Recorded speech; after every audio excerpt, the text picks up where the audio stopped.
Сәлеметсіздер ме? Қалдарыңыз қалай? Мен бүгін сіздермен бірге рафия, мынандай тоқуға арналған рафия дейді. Осындай мен шляпа, панама тоқығым келіп тұр.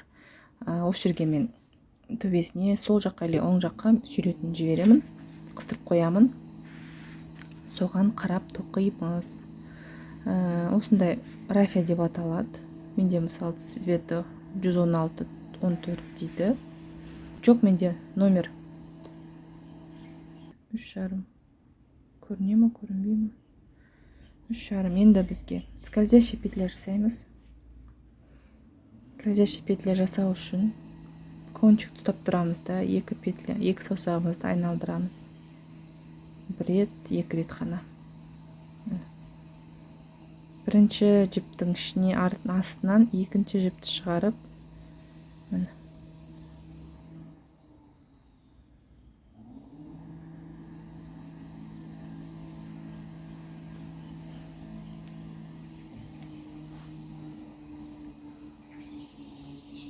петлямыз дайын.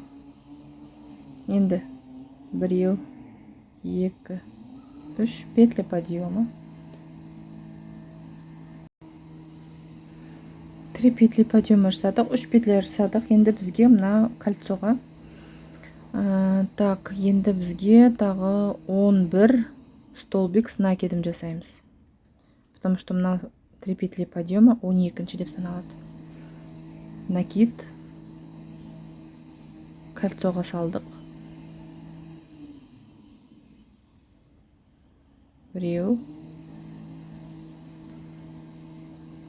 2.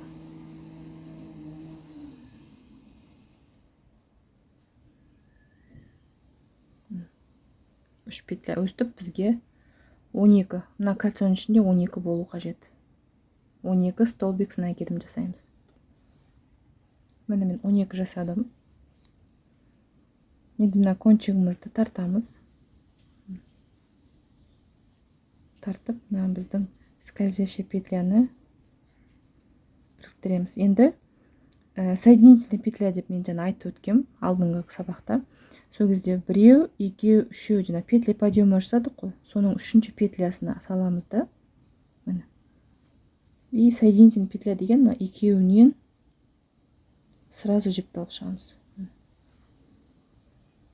Екеуінен міне. Но соединительная петля. Келесі рядта бізде 3 петли подъема.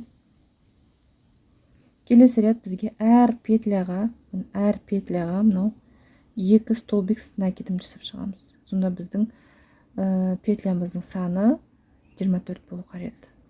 1,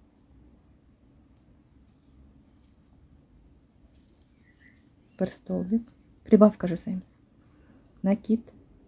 Тура сол жерге тағы 2-ші столбик с накидом жасаймыз. 2-ші петля. 1 столбик. Накид. Тура сол жерге тағы да столбик с одним накидом деп айналдырып шығамыз. Сол кезде бізде 24 петля шығуы қажет. Мен 23 петля тоқыдым. Енді 24-ті мына қараңыздар. Мына столбик 1 петля деп саналады. 1 столбик с одним накидом деп саналады. 1, 2, 3, 4, 5, 6, 7, 8, 9, 10, 11, 12, 13, 14, 15, 16, 17, 18, 19, 20, 21, 22, 23, и мынау 24 болады. Енді жаңа соединительный петля жасаймыз. 1, 2, 3, 3-шінің төбесіне аламыз да, крючогымыз салып, екеуін бірге шығарамыз.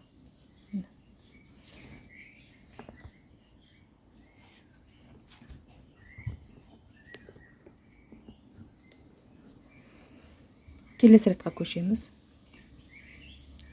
3 петля подъема. 2, 3. Енді бізге тағы да 12 петля қосамыз. Қалай қосамыз? Бірінші петляға 1 петля, 1 столбик с накидом. Екінші ілмекке мына петляға 2 столбик с накидом. Бірінші петля, 1 столбик с накидом, екіншісіне 2 столбик с накидом. Міне біріншісі, тура сол жерге тағы да екіншісін тоқимыз. Солай біз тағы да 12 петля қосамыз бұл рядта.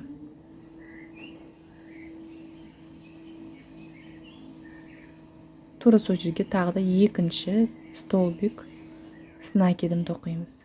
Тағы да көрсетейін. Міне бізде мына галочка пайда болды алдыңғы рядта. Сюда 2 петля бар. Біріншісіне 1 столбик тоқимыз да, екіншісіне 2 столбик тоқимыз. Біріншісіне 1 столбик, екіншісіне 2 столбик с накидом. Тура сол жерге тағы да екіншісін тоқимыз. Сөйтіп айналдырып, қайтадан мына жерге дейін алып келеміз. Бұл бізде 3-ші ряд. Міне соңғы петля. Мына жерде мен біреу алдым. Екіншісінен бізге 2. То есть мына бірінші 3 столбика подъем ашадық қой. Соның жанына тағы біреусін қостық. Енді келесі рядқа көшеміз. Соединительные петля жасадық. 3 петли подъема.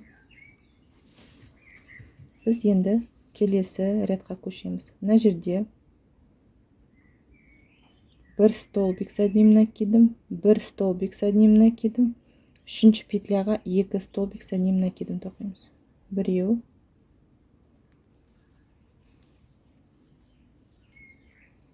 екінші петляға біреу, 3-ші петляға 2 столбик с накидом тоқимыз. Тағы да 12 ряд қосамыз. Біреу, екінші столбикқа біреу, 3-ші петляға біреу, 2 деп тоқимыз.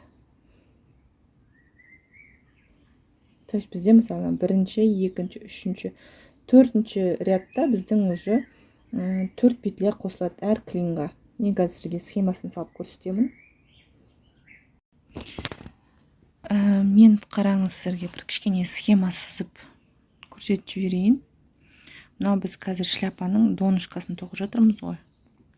Мысалы мынау біздің шляпамыз. Біз қазір мына төбесін тоқып жатырмыз. Мына донышка. Төбеден қараған кезде круг болып тұрады, сол донышкасын тоқимыз. Донышкасы бізде дөңгелек болғандықтан бұл жерде прибавка жасап тұрамыз. Примерно менде қазір 1, 2, 3, 4, 5-ші рядқа келдім. Мына бізде схема. Бірінші нулевой біз скользящий петляға біз 12 петля алдық. Мысалға, мына 12 петля алдық. Бұл бірінші ряд. Содан 12 петлядан әрқайсысына 2-ден қостық. Екінші ряд. Екінші рядта 2 петля болды. 3-ші рядта біз әр жаңағы 2 тұрғым астындағы предыдущий алдыңғы рядтағы біреусіне 1 столбик тоқыдық та, екіншісіне 2 столбик с накидом тоқыдық. 3-ші рядта бізде 3 петля болды.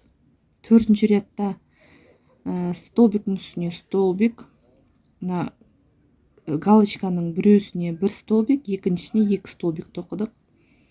Сол кезде бізде 4 петля болды. 5-ші рядта 5 петля, столбиктің үстіне столбик, столбиктің үстіне столбик, галочканың бірінші столбигіне 1 столбик, екінші столбигіне 2 столбик тоқыдық. Сөйтіп біздің количествомыз өседі. Біздің донышкамыз енді сіздің размеріңізге байланысты. Менің мысалы мен өзіме тоқимын 58 сантиметр. Бұл стандарт болып келеді. Көпшілікте 58 сантиметрді 3-те 14-ке бөлдім. Бұл біздің физикада өтіп едік қой. Цифра пи равен 3 к 14 деп бұрында физикадан өткен кезде, сол цифра пиға бөлген кезде примерно жуықтап 18 жарым сантиметр шықты. То есть біздің мына тоқитын донышкамыз, жана шляпамыздың төбеден қарағандағы дөңгелек донышкамыз 18 сантиметрден үлкен болуы қажет. То есть ровно 18 сантиметр болуы қажет. 18, 18 жарым, 19 бола береді. Прибавка жасайтын кез осындай болады. Егер сіз кішкентай балаға тоқысаңыз, опять же, мысалы кішкентай баланың басы 53-52 болады да, 52 сантиметр примерно. Соны мына 3-те 14-ке бөлесіз. Содан кейін жуықтап примерно бағасы цифра шығады. Примерно 15 дейік, мысалы 15-те 5 болсын. Соны округлять етіп алғаннан кейін, өстіп цифраны жазғаннан кейін сіз донышкасын тоқисыз. Донышканы айтып отырмын, прибавка жасап тоқимыз. Мысалы әр клинға бір петлядан қосылып отырады. Мысалы мынау клин дейді. Біз 12 петля болғандықтан бізде 12 клин шықты. Көрдіңіз, мен тек қана біреусін ғана белгіледім. Негізі әр клинде мынау қайталанып отырады. Мынау раппорт узоры дейді. То есть раппорт узоры бізде мынау раппорт 12 рет қайталанады. Бір рет тура осындай қылып мына жерге, тура сондай қылып мына жерге деп былай қайталана береді. И өстіп өсіре келе әр ретқа бір петля қоса келе біз жаңа керекті ұзындығымызды тоқимыз. Менде 18 жарым болған 18 жарым мен мынандай круг тоқимын. То есть мен мынаны полностью өлшеген кезде 18 жарым сантиметр болуы қажет. Енді өздеріңіз қазір керекті ұзындыққа дейін тоқып болған соң кездесерміз. Менде мынандай жағдай болды. Сіздерде кездесулеріңіз мүмкін. Мысалы маған 18 жарым сантиметр керек дедім, е? Бұлай бітіп қос санаған кезде, мен есептеген кезде менде 17 сантиметр. А егер мен қазір осындай тағы бір столбик тоқысам, ол почти бір столбик, почти 2 сантиметр. Соны тағы 2 сантиметр қосылады. Мені бұлай есептеген кезде менікі 20 сантиметр болып кетейін деп тұр. Сол үшін мен келесі қатарды тек қана столбик без накида сонымен тоқимын. Себебі жаңағы 18 жарымға мен асып кетпеуім керекпін 18 жарым петляға. Мына жерде әр келесі рет сіздер мүмкін жаңағы осы узормен ақ мүмкін сол размерге келетін шығарсыздар. Менде мысалы асып кетейін деп тұрмын, сол себепті мен кішкене узорды өзгерттім. Столбик без накида тоқимын бір қатар.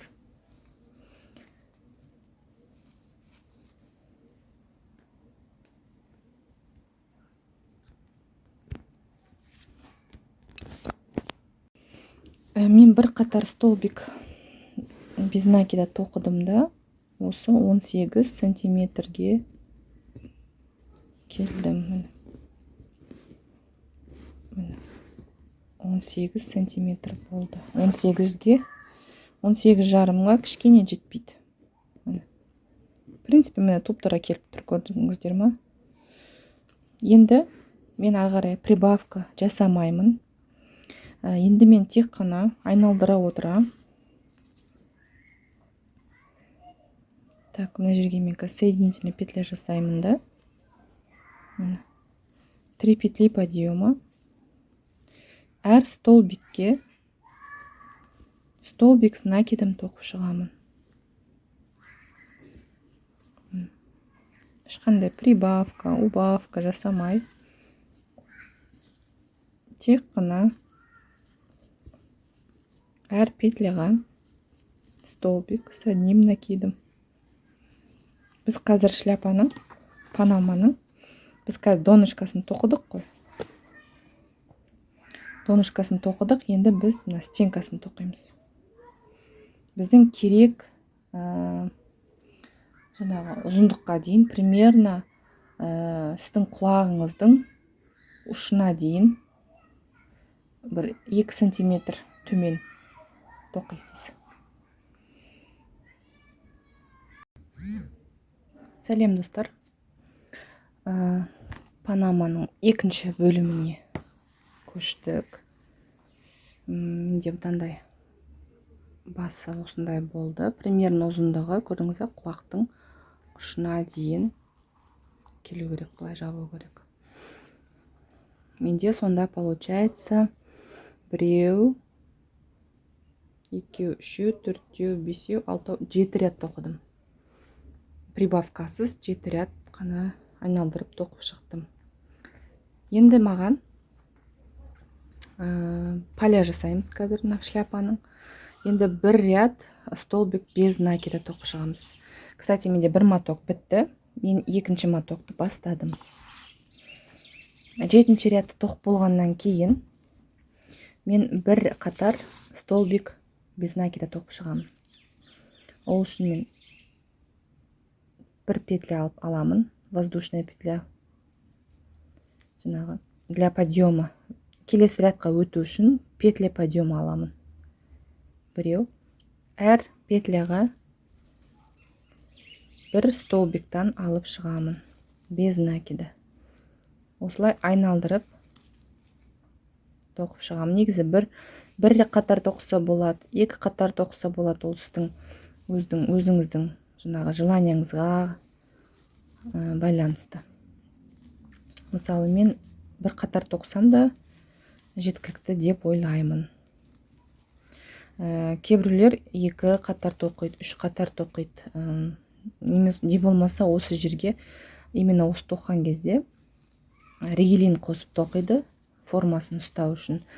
Бұл бірақ енді рафиямен тоқылып жатырмыз. Рафиямен тоққан кезде ол кішкене өзінің формасын ұстап тұрады. Кәдімгі жұмсақ жіп сияқты болмайды. Өстіп бір қатар столбик без накида тоқып шығамыз. Мен бір қатар столбик без накида тоқып шықтым. Мына жерге соединительный петля жасаймын да. Арғарай мен шляпаның полясын тоқимын.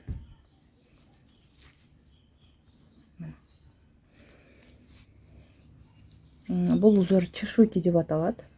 Ютубтан көрсеңіздер болады. Түсініксіз болса, негізі түсінікті етіп түсіруге постараюсь. Мына жерде 3 петли подъема жасаймыз. Так, 3 петли емес, 1 петля. 1 петля жасаймыз, бірінші рядқа көшу үшін. Тағы воздушная петля. Мына жерден 1 петляны тастаймыз. Мына 3-ші петляға накид, полустолбик жасаймыз. Полустолбик деген жартылай тоқылған столбик с накидом. То есть біз накидті алдық. Накид. 3-ші петляға, мына 1, 2, 3, 3-ші петляға крючогымыз салдық. Крючокта 3 петля, 3-еуін бірақ шығарамыз. Тағы да накид, тура сол жерге столбик с накидом жасаймыз. 1, 2. Тағы да полустолбик. Накид, 3-еуін бірақ шығарамыз. Міне. Көрдіңіз бе, мына жерде міне біз чешуйки жасаймыз. Енді воздушная петля. Бір нені қалдырамыз, столбикті петляны. Екінші столбикке жай ғана столбик без накида. Тағы да воздушная. Бір петля қалдырамыз. Накид, полустолбик жасаймыз. 1. Накид, столбик с накидом. И полустолбик с накидом. Мына көрдіңіз бе, сол кезде былай ғой. Екеуі былай тұру керек. Мынау ұшы, төбесі с накидом, екі жағында кішкене сәл кішіректеу. Воздушная петля.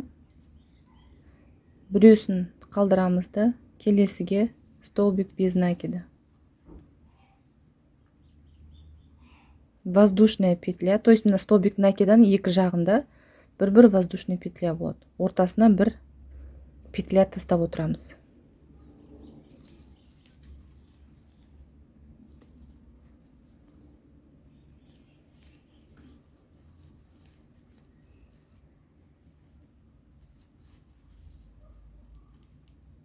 Воздушная петля.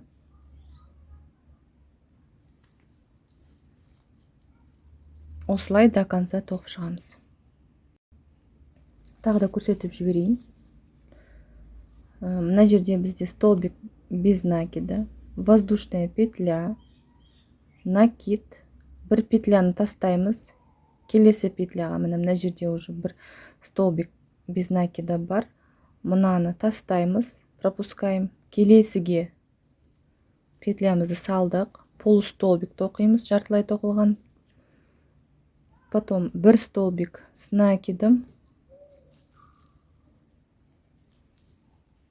и полустолбик.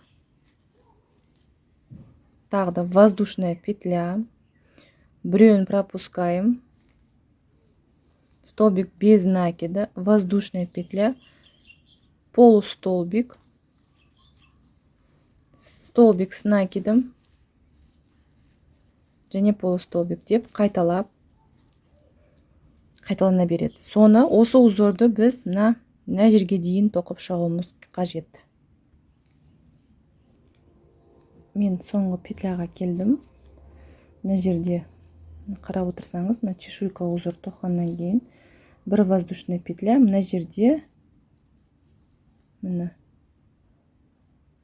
жерге бір мынандай петля кету керек болған.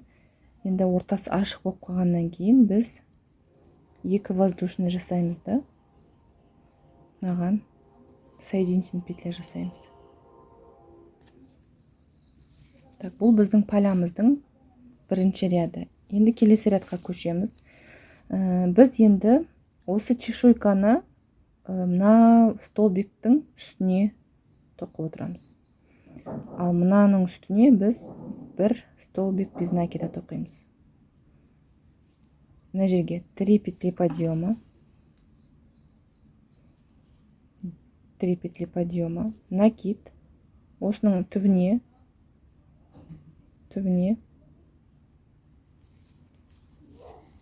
столбик және полустолбик жасаймыз.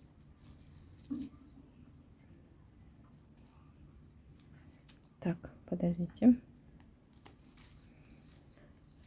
Полустолбик жасаймыз. Воздушная петля. И на алдыңғы қатардағы чешуйканың біздің төбесіне осыған столбик без накида жасаймыз.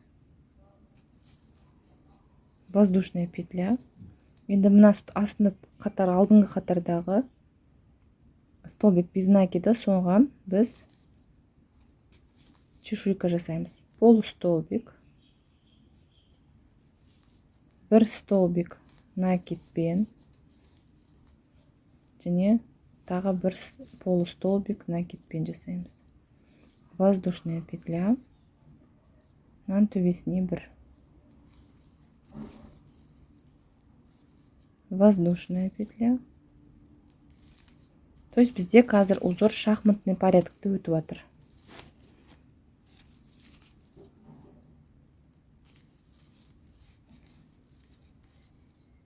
Және полустолбик.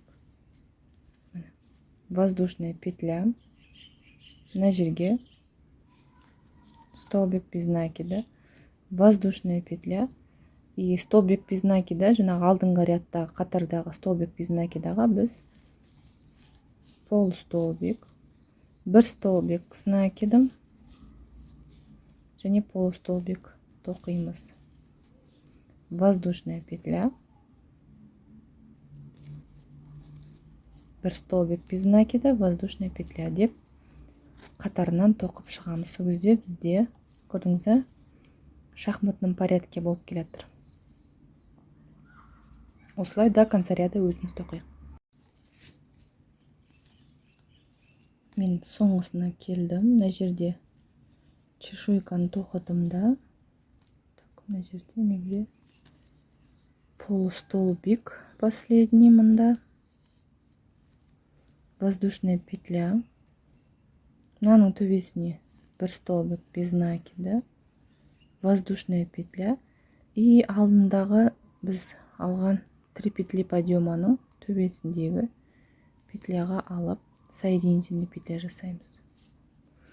Енді бізге осы 3 петляның тоқудың бастамас бұрын біз мына 3 петляның алдына мына петлямызды алмастырып аламыз, жылжытып аламыз, точнее. Біреу, екеу. Енді мына бізде рабочий петля мына жерде тұр, чешуйканың үстінде тұр.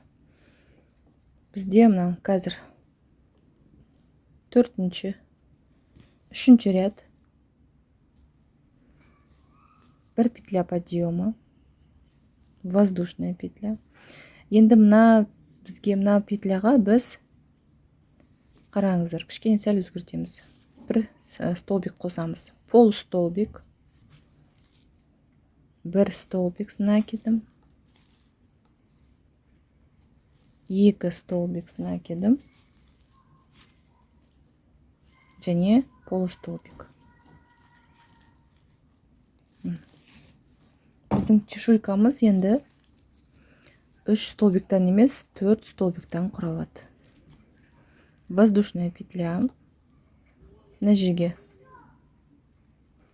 бір столбик без накида, воздушная петля, накид, мына жерге полустолбик, бір столбик с накидом, екі столбик с накидом, полустолбик с накидом. Воздушная петля, алдыңғы қатардағы чешуйканың 3 столбиктің төбесіне столбик без накида, воздушная петля, алдыңғы қатардағы столбик без накидан үстіне, шахматтың порядке, үстіне 4 столбик тоқимыз. Біріншісі полустолбик, екіншісі столбик с одним накидом, үшіншісі столбик с накидом, төртіншісі полустолбик.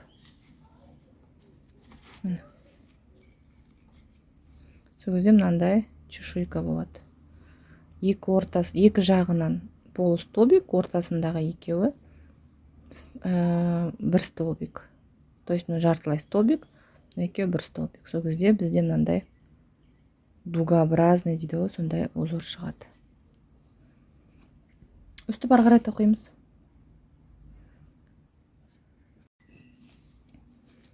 Мен аяғына кеп қалдым. Мына жерде мен полустолбик жасаймын соңғы. Воздушная петля. И мына жерге мен соединительную петля жасаймын. Келесі рядқа көшеміз. Келесі ряд тура осындай қайталанады. Чешуйкалар 4-тен, ортасында чешуйка тоқимыз. Бір воздушная петля, бір столбик без накида, воздушная петля, чешуйка тоқимыз. Бір қатар тура осылай ешқандай өзгертусіз бір қатар тоқып шығамыз. Содан кейін тағы кездесеміз. Мына жерде петля мына жерде басталды. Біз мына жерде чешуйканың узорын тоқимыз. 3 петли подъема, тура осы жерге 2 столбик и соңғысы полустолбик, воздушная петля. Енді мына жерде 1, 2, 3, 4. Мына төбесінен столбик без накида тоқимыз. Воздушная петля, мына жерге тағы 4. Шахматтың порядке осылай біз тоқи береміз. Осы рядта до конца тоқимыз өзіміз. Содан кейін бірінші, екінші, үшінші, төртінші рядта өзіміз тоқимыз. 5-ші рядта тағы кездесеміз. 5-ші рядта тағы да бір кішкене өзгерістер бар. Оны сізге өзім көрсетемін. Мен мынау 1, 2, 3, 4-ші қатардың соңына келдім. Чешуйкамды бітірдім. Так, бір воздушная петля. И мына жерге біз соединительный жасаймыз. Мына жер дегенім ол басында біз петля подъема жасадық қой. 1, 2, 3. Сон үшіншісіне соединительный петля жасаймыз.